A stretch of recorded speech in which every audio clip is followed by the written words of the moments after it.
Okay, okay. Yes, please. Okay, we're now recording from this point forward. All right, cool. Yeah, sorry about that. Hi, me. Okay, thank you. Yes, sir. So when you have your goals for what you want to be able to do, which is pay off your debt, the best two ways to pay off your debt comes down to the debt snowball and the debt avalanche. What do you think is the difference between a snowball and an avalanche when we're talking about debt? Because snowballs are very minuscule and avalanches are massive. Yeah. So like what Naomi was saying. So in relation to debt, what do you think that means? Like I manage my debt with a snowball versus I manage my debt with an avalanche. Like, what do you think I'm trying to get at here? It's relative to size, basically. Okay. Yeah. Because snowballs are very small and avalanches are, of course, huge. Right. Maybe you mean by that is the manageable versus non-manageable? Well, we're managing both. We're managing the snowball, we're managing the avalanche. And there's a difference between how we're managing that.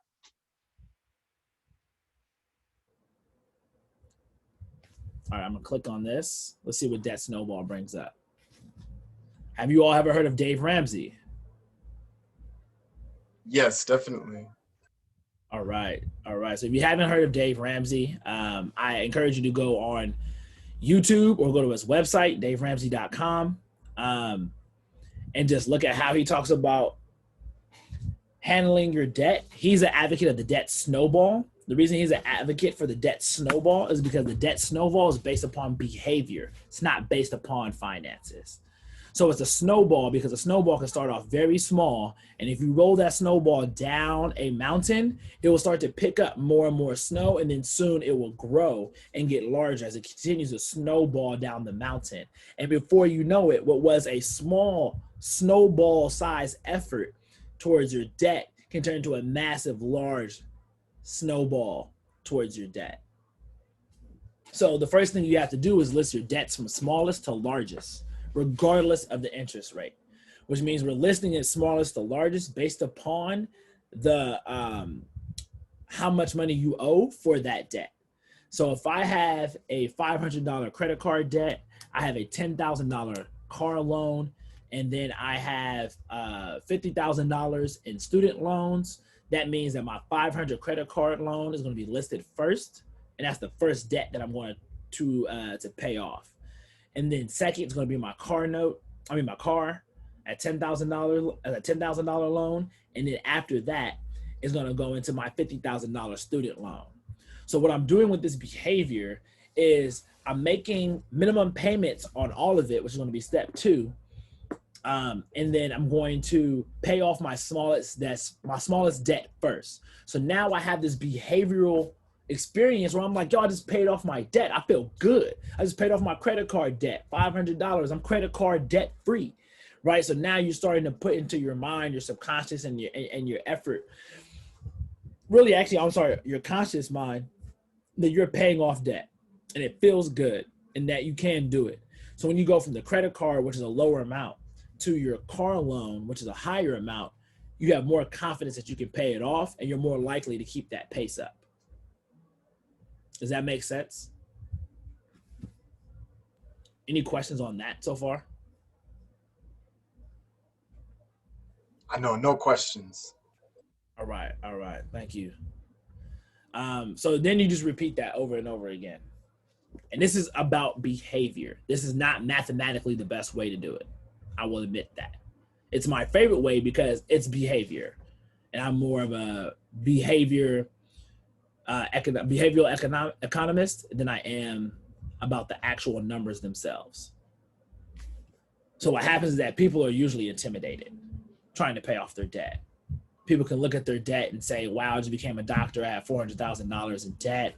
I'm about to start making $200,000 a year. And wow, I have so many payments to make. And then someone can say, I'm making $40,000 a year. I'm still in school. I'm building myself up. I need to be able to save and have an emergency fund. But at the same time, I also want to be able to pay off my debt. And I'm feeling nervous about it. I'm looking at all these loans and it's intimidating. So what you have to do is start knocking it off little by little by little, chip by chip. Will Smith once had a speech on YouTube that went viral talking about how he had to build a brick wall for his dad, brick by brick. He couldn't build it all at one time. And many a times we try to attack our whole debt at one time and it will consume us. The debt snowball says, make all your minimum payments, and then whatever money you have left, put it towards the smallest debt until the smallest debt is paid off, and repeat the process all the way through. So now you're getting these small wins and you feel more excited to continue winning. Do you understand that mindset? That mindset that this is a behavioral economics mindset towards winning little by little. You can just put a thumbs up on your picture, and then that'll work for me.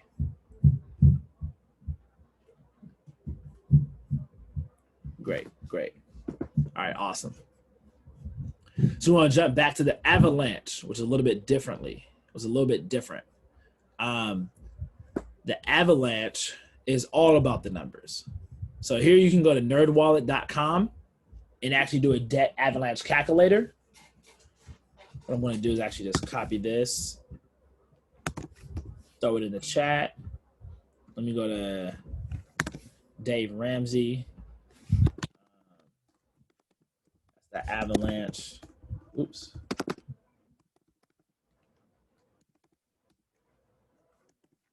And then here we have the Snowball. So that way you can click onto that, reference that later.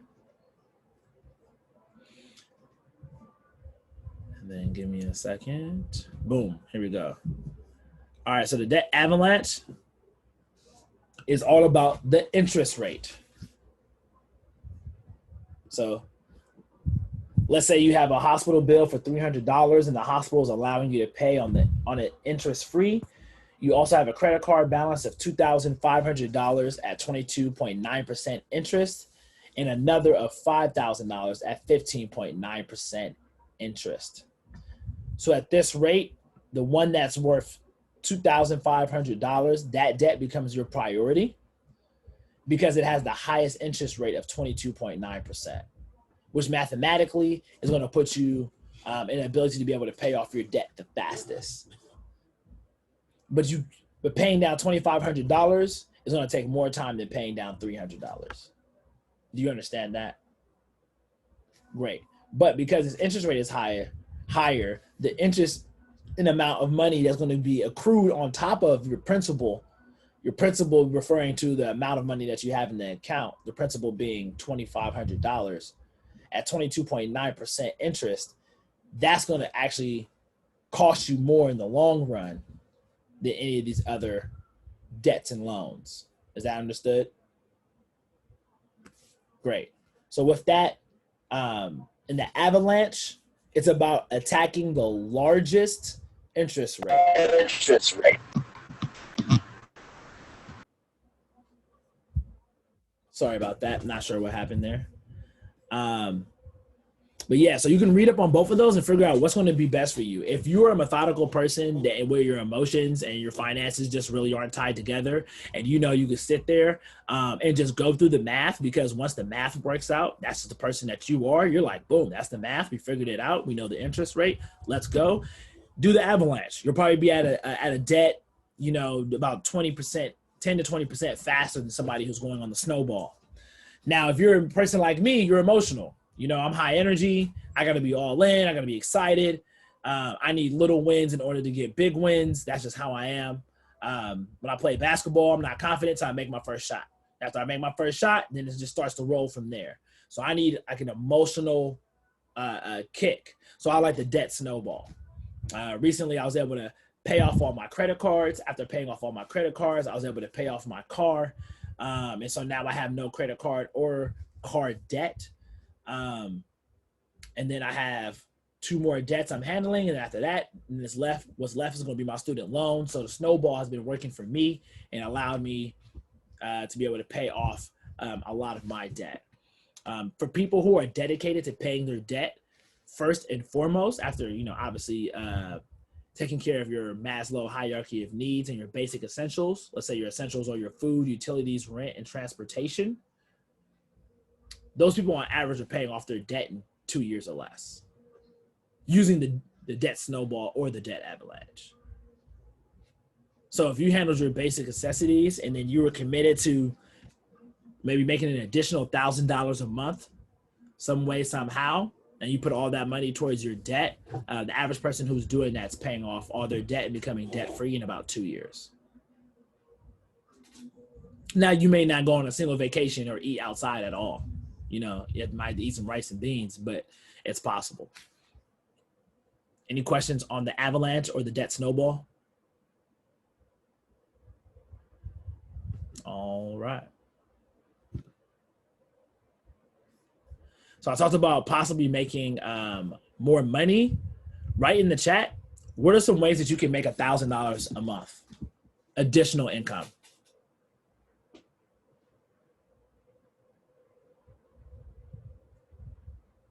I'd say through stocks or investments.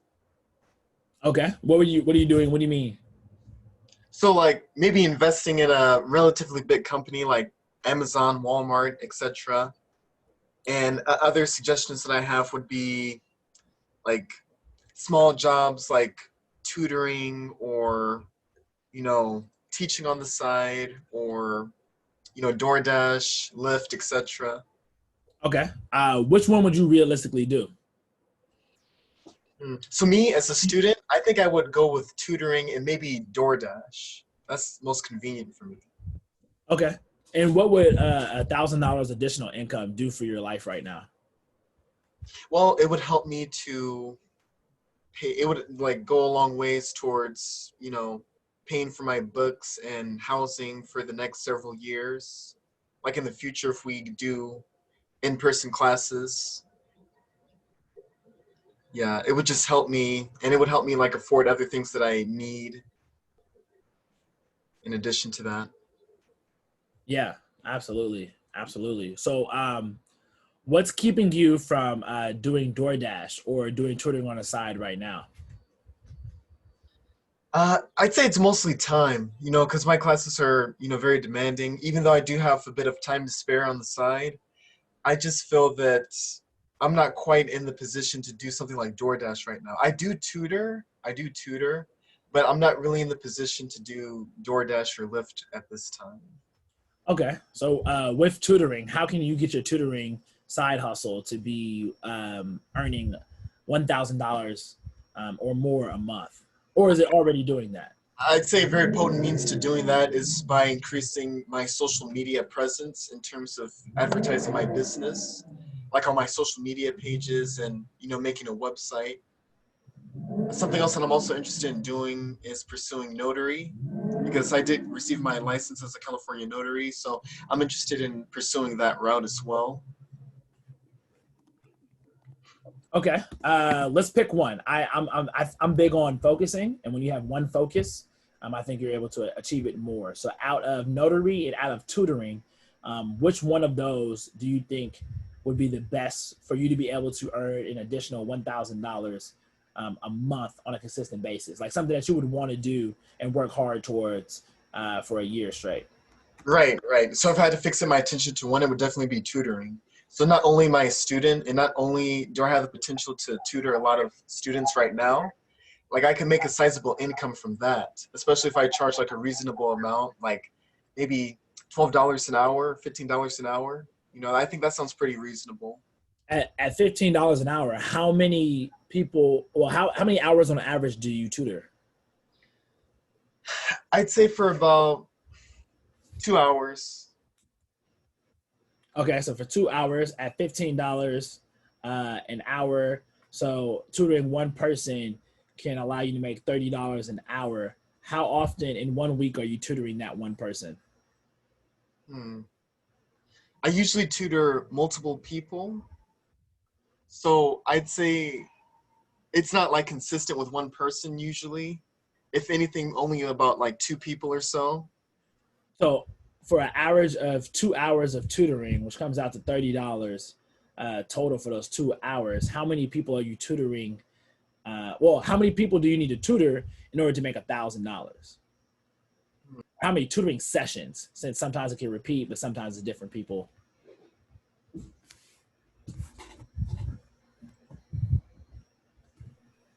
Right, I'm trying to think. Yeah. Pull out your phone, do some napkin math. Okay, right. Mercedes, you're saying the consistency is the most difficult part. With tutoring, getting the consistency with tutoring is the most difficult part. Okay, and when you say consistency, like your consistency, you mean the tutees consistency, them paying on time consistently? Can you unpack that a little bit more?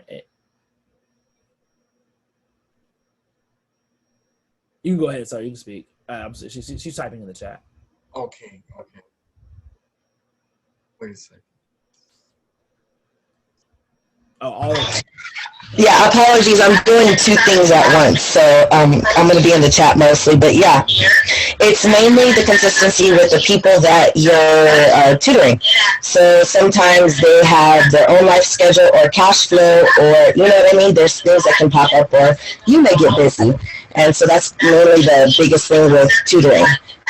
It's a good cash flow, but it's almost seasonal in a sense. That's probably the best way to describe it. It's seasonal because like some of the people that I have tutored in the past, some of them were not willing to pay me at all. And some of them I would just have to like disband in that relationship with them. See, and Prince, you can easily flip that and do that as volunteer hours. You would just have to have them sign it as volunteer hours because remember, you have to have 100 before you graduate. Right. You're exactly right. I should probably, that's something to consider. Yes, but at this time, because I have volunteered, for other organizations, like I was a hospital volunteer. I've done that for a couple of years. I want to actually start producing, income at this point, especially since I'm a student. I want to, have a sizable income so I can afford, necessities like books, clothes, food, and, just prepare if we have to go do in-person classes, whenever that might be. Is there a platform that you can use or a company that you can use that would be willing to do some of the harder work as far as the consistency of managing the consistency of pay and the consistency of getting booked for tutoring? So there is this organization that I found that's called Tutor Matching Service, but I made an account and I completed it was like a tutoring quiz that they had to do, like for all tutors, so you can be certified through them. And they recently became affiliated with CDU, but I just haven't really heard from them. And I did this last year. Over my gap year around August or September. And I haven't had any success finding any tuties on there. Okay. So you also talked about notary. Right. Do you think that you can have more consistent customers with notary and still be able to earn $1,000 a month, or no? So actually, with notary, for a notary, you can charge up to $15 per signature. So that's also a good income, and I feel that could be way more consistent because with notary, you're working for the government, and that's a far more serious job, and the demand for a notary is more, how should I put it? It's more, consistent, and the demand is just higher for notaries than it is for a tutor. And it's more serious work. Yeah, but it'll get you to the $1,000 more. I think so. I feel that it will, definitely. Okay. Now, how much time and flexibility do you need to have within notary? Because I'm seeing here with Mercedes, some of the advantages of tutoring and managing your own tutoring bookings and things comes with the time flexibility since you have an intense academic schedule. Is that right? Yes, my academic schedule is pretty intense, but at the same time, I am fairly flexible, especially on the weekends. That's when I have the most availability, like Fridays and the weekends. So like I still could make the tutoring work as well, but my problem is with the people who I tutor because it's not very consistent. And I'd say that's the biggest gripe with, tutoring. But Notary is more consistent. Yeah, I think if you can identify a clientele that will be able to pay you on a consistent basis, and then allow you to be able to consistently plan towards $1,000, that would be a better situation for you to be able to manage your cash flow, because your income is your greatest wealth generation tool. And if you have more income, then you're able to manage and attack your debt in a better way. You're able to save better. You'll be able to have a better understanding of how much money that you actually have and what you're actually managing. And then therefore you're able to be incredibly intentional about how you're going to be able to generate wealth for yourself and achieve, becoming an everyday millionaire, right? And be able to retire knowing that you have $1 million net worth. Exactly. I agree. So I think making that income is important, but your obviously school and your flexibility is going to be priority. But I would encourage you, if you're feeling as if you're not making enough income, and you have to be critical about thinking about, in a pandemic, how can you make $1,000 additional income, and what can you really do in order to generate that money? And start thinking. It's funny you say that, because realistically, that is one of the hardest things to do. You need money to make money, and so our school bills are big. You know what I mean? So it's one of those things that time, it's not as flexible as, in the summertime. You know what I mean? So making $1,000 is hard at this moment. Yes. Than it would have been in the summertime. Our school schedules are demanding. Our study time is demanding. Realistically, getting a job through the school would be ideal, but we can't do that in the pandemic. No. Another thing is tutoring would be ideal, but everyone is trying to make money because we're all trying to survive.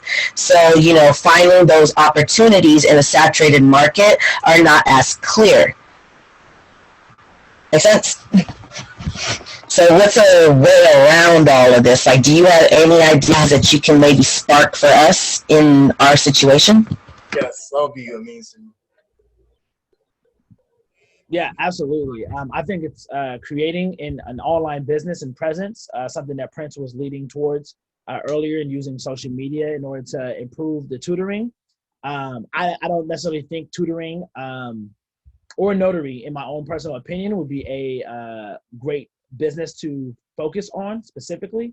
I know in being that it comes naturally. I think when you're thinking about tutoring into doing so, what I would suggest is finding either an affiliate marketing that you can do. Like Amazon has that, where you're marketing different products, and then being able to get a portion of those different products that you can do at your own time. And the amount of time and work that you put in for that will lead to how much money you're able to make.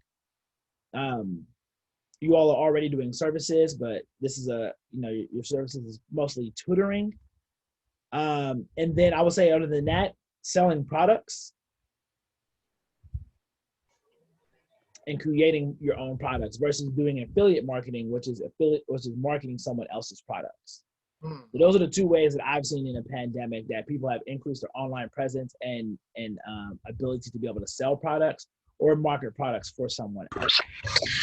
So I love your ideas, and I'm not shooting it down, but like I said, it takes money to make money, and it also takes time to make certain products. So, coming up with something that doesn't take a lot of time and doesn't take a lot of money, because I've had, some small businesses, and one of the biggest issues was overhead.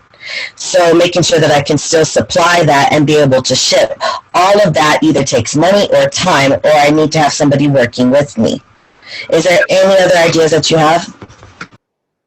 Yeah, so this is going to be difficult. It's going to be challenging. Making money is not easy. So I don't have an answer that's going to be easy. Now, as far as it takes money to make money, yes, you're going to have to put some type of money in. There's nothing that I know that you can start off absolutely scot-free and then be able to make money. It's usually about taking $1 and making it into $2. So the ways that I think you can have a low amount of overhead is if you go to a website called PrintAura.com. They will actually print and produce and manufacture shirts or different pieces of clothing that you can actually have. And they just take a portion of the money that you're making, so you don't have to pay anything until they just take money out of the money that you're making. Then you can tie that to something like a Shopify account and pay $29, $30 a month. And then with that $29 and $30 a month, you now can sell your shirts that will automatically be printed and manufactured through PrintAura, therefore allowing you to not have to have inventory in your head. It's print to order, ship to order, comes through your Shopify, and all you have to do now is focus on affiliating and giving your, creating marketing efforts to get it out there for people to buy your products. Now, you don't have to just do that for just t-shirts. There's different websites out there that allow you to sell different products, from glasses to pens, hand sanitizer. You can really find different, a variety of different products, or go to something like PrintAura and kind of create your own brand and products, if you will. And so that essentially comes out to a cost of about $30 a month just for the Shopify account. PrintAura, I'll type it in here. I believe it's PrintAura.com. And then you connect it to Shopify.com. And then that allows you to take orders through Shopify. They'll be sent through PrintAura, and then PrintAura will ship it to the customer. And then all you're really doing is marketing and counting checks. And that's a cost of $30 a month. So is it exclusively, sorry, you can continue. No, go ahead. Thank you. So is it exclusively for shirts, or can you also sell other products? You can sell other products. So Shopify has a host of products that you can actually sell. But I was saying, if you wanted to make up your own brand, you can have that brand and put it on the shirts and the clothes itself. And so PrintAura, you can also make more than shirts, right? I think you can do sweatpants, like you do a whole variety of different outfits and things like that. So when you hear about Kylie Jenner, and she has her makeup line, what she's doing drop shipping with her makeup line. Her makeup line has no physical location for her belief. What she's really doing is managing and marketing a website. And then when people go and order her makeup, the makeup goes to through a Shopify-like order system, then sends it to a PrintAura-like but manufacturing version. So a PrintAura-like manufacturer, and then people are then shipped Kylie Jenner's makeup. So that's how she became a billionaire so fast with her company. It was really because she comes from a family that's, master marketers, of course. But using that and leveraging the fact that she wanted to have low operational costs, low overhead, low management of inventory, in order to be able to still supply her customers. That's smart. So once again, it's I think easy to set up, costs $30 a month, but there will be it's a challenge in trying to get that up and running. It is a business. Miles, may I chime in? Yes, please. I know we've been talking a lot about time. I actually have a Shopify store, and I just wanted to say it's definitely something that's doable as a student. And I have like a heat press machine. So when I started, I was actually physically pressing my own shirts, but I've now moved over to not PrintAura. I use a different website to drop ship, just because it saves me physical labor and time. And because it's passive income, even though I'm losing some of the profit, it's still worth it because I have the passive income coming in. And then Shopify also has free marketing tools for you. So you're literally just spending the $30 Shopify fee per month. And then whatever time, like maybe you surf social media or, whatever you do, that little bit of time, you can just take that and start an Instagram account, a Facebook account. And instead of going on there and just browsing and looking at other people's stuff, you can be using that same 5, 10, 15 minutes a day to promote your own business. I love that. That's great. So it's just the $30 that give you everything that you need. So that's a low investment for you to get started. Okay, good. So as students, you would recommend this in addition to maybe finding a good association to get your tutoring business together?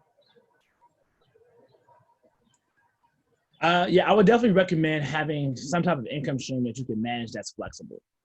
And so what I'm trying to do here is provide options. I would suggest, yes, I would definitely suggest creating a Shopify and giving it a chance. Okay. Yeah, if you have $30, right, and just give it a month. Okay. If you price your shirts right, 1 or 2 shirts pay you back the month already. That's good. So, Shakila, how much have you made through Shopify since you've had your account? Most of my months are very close to $1,000 months. Starting out, I think my lowest maybe has been about 500. But it also depends on how diligent I am with going on and staying current, like engaging people on my social media accounts. Like when I'm lacking in that, then it shows up in the sales. But if you stay on top of your marketing, or you can even do like email blasts where you're sending out coupons or just keeping your customers engaged, then you can keep a pretty steady amount coming in monthly. Okay, that's very good. Thanks for sharing that. Yeah, no problem. And it's really simple. Like I was even able to set up my own website, and I'm not techie at all by my definition, but they walk you through everything like step by step. They have informational videos, so it's like a no-brainer. And then you can also have a drop shipping store where it's not even necessarily t-shirts or something that you're trying to brand, but like there are people that have like sunglass boutiques, and they, you just market all these different sunglasses, and they go on there and place an order, and boom, they have sunglasses. You don't have to keep any inventory or anything like that, and your customers are happy. The shipping is going great, and it's just completely passive, and you can, use your time to study and focus on getting our degree, which is what our main goal is. But you do need that extra income coming in. It's quite helpful. Right. In addition to that, all of the money that you spend to get your business to be profitable is tax deductible. So what that means is that if you spend $5,000 to get your business up and running, and your business makes $15,000, you only have to pay the government taxes based upon $10,000. Since you spent $5,000 in order to get you the $15,000 profit that you got from your business. I'm just giving you out those general numbers. So Wait, so you're talking about the net? So the difference of the net?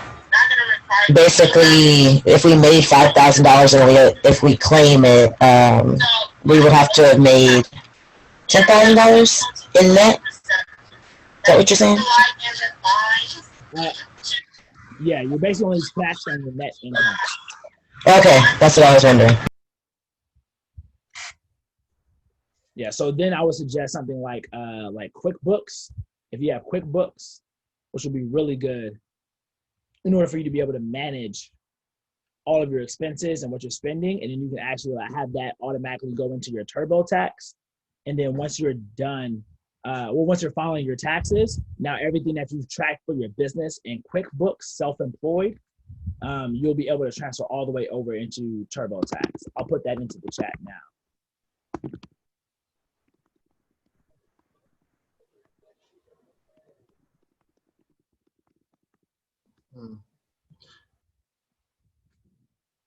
So we already talked about this. Should you be debt-free? We already talked about it. A lot of you want to be debt-free.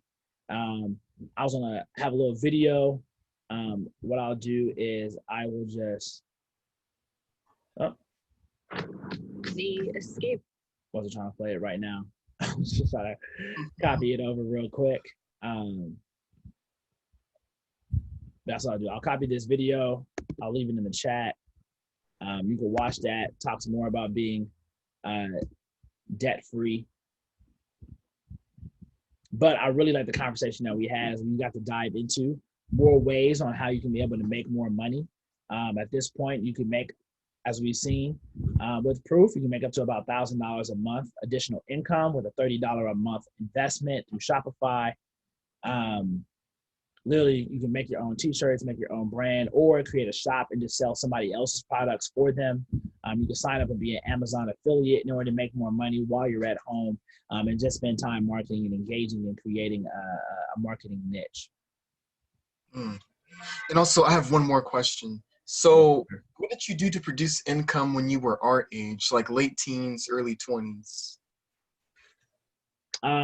Well, I wasn't in a pandemic, so to be honest, I was pretty old school at the time. I was working like 3 jobs. I was tutoring high school students. On one end, I was working at the front of the residential dorms. On another end, and then on the third, just doing random kind of odd jobs, helping people around. Okay. So I've done everything, like wash cars, house sit, water someone's grass because they're out of town. Sold candy. When I was 8, I had a Kool-Aid stand. But when I was 19, 20, I was just literally trying to work as many jobs as I had because I thought I had to work and spend, hours in a location in order to make money. Wow. It wasn't until later that I created online revenue streams. So I've published 3 books, and so that's one of my passive income streams. Technically, each book is its own income stream, but I just count it as one, the way that I just do my math. So I would suggest if you are a creative or anything like that, you can really sell your time. So I had a question. You said you've published books. What's a good publishing site, or how does one go about publishing? Because that is a confusing road. Yeah, it's very confusing. I had to go from talking to publishers and decided to self-publish to Amazon. And then You could self-publish through Amazon? Yeah. So if you go, so I went to a website called CreateSpace, and it allowed me to be able to self-publish the book. And so you just write the book and you literally just publish it. You can write a self-published essay for school, you can write a book. Well, yeah, because I'm a jack of all trades. I've done a lot of different things, but I've always wanted to publish the stuff I've written, specifically how-to guides to get an AA degree, because there's a lot of things that people don't realize when you're in a junior college and stuff like that that can help you get better grades, or just certain avenues. Like, they don't tell you this stuff. The information's there, but they don't tell you that you can go get it. You know what I mean? So, like, there's certain how-to guidebooks that I have put together, but I want to publish it. And I don't know how to go about publishing it because it literally is a confusing road. Yeah, so once you got to organize that and put that in a way that's going to be digestible for a reader.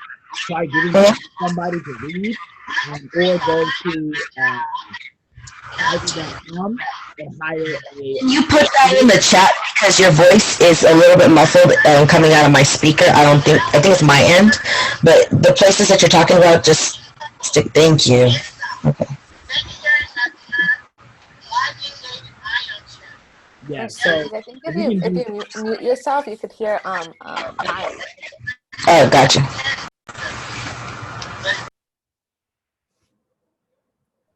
Okay, so yeah, you can self-publish through the link I just put down there, KDP, Amazon.com. Literally, people create 99-cent books and sell them for $1 a piece. And it's really easy to sell something that's 99 cents. Everyone's like, yeah, sure. I mean, but it just takes a lot of people. That's 1,000 people a month, right? But hey, like, it's another way that you can hustle. You can go to Fiverr.com. I do believe it does have 2 R's. So that is correct. It's not a typo. But with Fiverr.com, you can go there and you can really hire somebody to do something for you on the spot.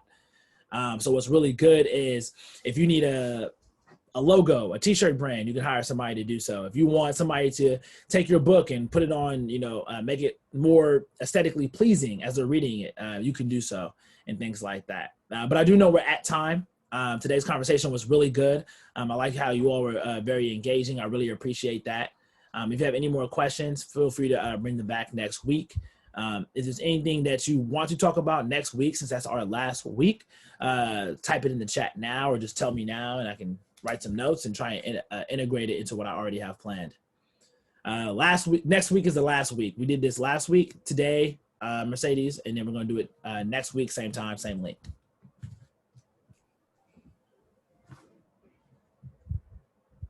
All right, awesome. All right, great, everyone. Have a good rest of your day. Have a good week. Continue to conquer it. I want to hear some stories about how you got your Shopify or how you started, your business next week. That's going to be integral. Get that money, make it so that you can be a great person, and we can have awesome people with money in our society. We need more of that. I agree. All right. Well, thank you for the lesson today, the lecture. It was wonderful. I learned a lot. You're very inspirational. Oh, thank you. I really appreciate that, man. That's great to hear, man. I'm happy to serve. All right. You guys have a nice day. All right. Thank you. All right. Thanks for doing all this. That was great. I'm going to go ahead and end it. Yeah, it's just us. Okay, that's cool. That works with me. If you get, I'm not sure where the recording goes, even though I'm recording it. I think it might be on my computer. Did you click cloud or local? I think I clicked local, so it should come to mine, huh? Yes, it might save onto your computer. Okay. Sounds good. If you want to send it to me, then I can go ahead. I have the list of all the students that participated or attended today. All right, awesome. That would be amazing. Thank you. Thank you. All right, have a great day. You too. Bye. Bye.